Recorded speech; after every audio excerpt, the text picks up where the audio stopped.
I'm very worried about another possible military action by the Iraqi security forces against this peaceful, nonviolent group of individuals who seek a better future of freedom and democracy and human rights for their families and for all of the families who are residents there. We have seen the military trucks rounding around Camp Ashraf, the music blaring, people not being allowed medical access, the slaughter of individuals not too long ago. And once again, Camp Ashraf is under siege because the Iraqi security forces believe that they can act with impunity because no one is there to hold them accountable.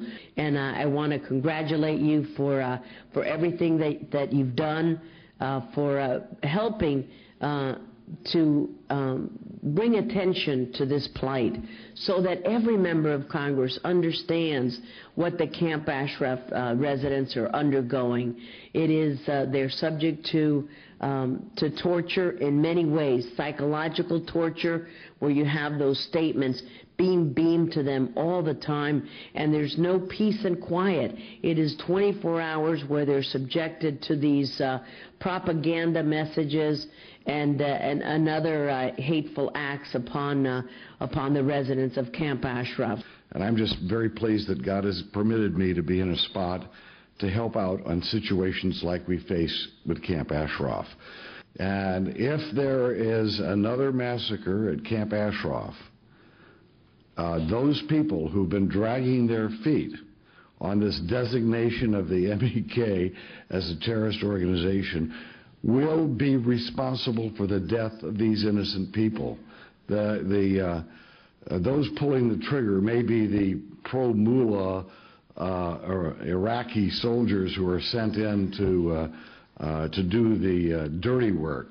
But those who will be guilty of this crime will be in the United States and are sitting over there in Foggy Bottom in their desks and being inactive at a point where we could save the lives of innocent people. If there's blood on the ground, that blood on the ground is there because of the inaction of our State Department just as much as the action of what we would have to call the real terrorists who are willing to murder unarmed people in Camp Ashraf, as we've already seen. I'm with you. You can count on me to do my very best, and let's all get this job done and make sure America stands for what it's supposed to stand for. And it got a little elevated at times, and he told us that to them, Camp Ashraf was a matter of national sovereignty, and we wouldn't like it if he came over and told us what to do about something in the United States. And I told him that I agreed it was a matter of national sovereignty, but when it comes to the United States, our sovereignty includes us keeping our word to people.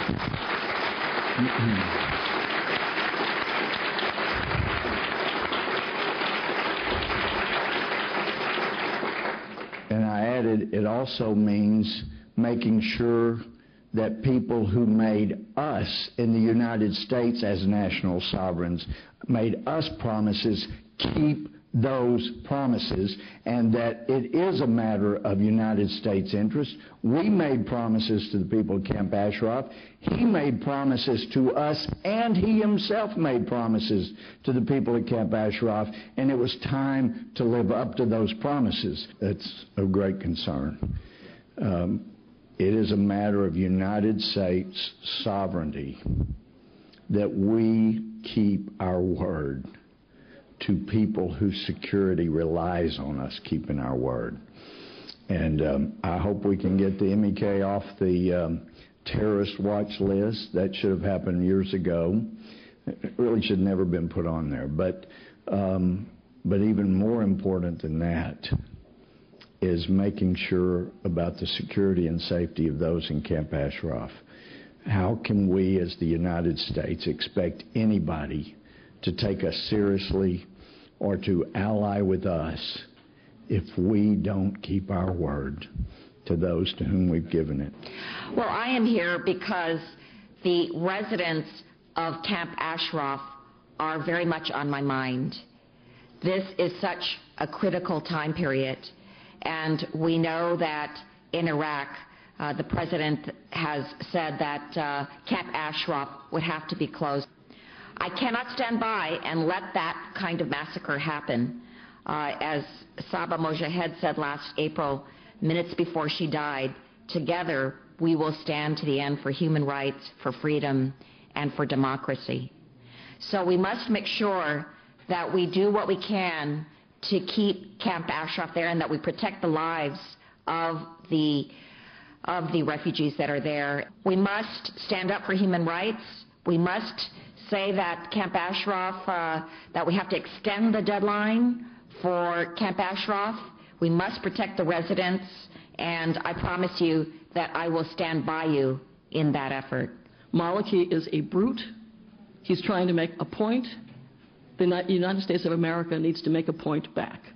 But there are many ways that one can retaliate against a country that utterly spurns the obligations it's undertaken.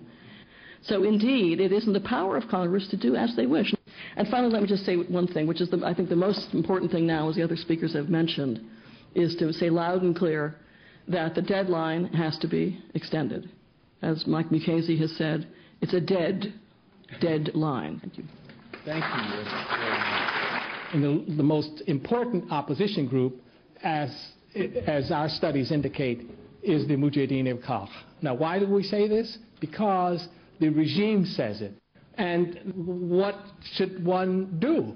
And I think that the strategy is a good one. Get Amnesty International to sign on, try to get the United Nations, the UNHCR to step up to the plate and go beyond the asylum-seeking designation, try to get the European Union's representative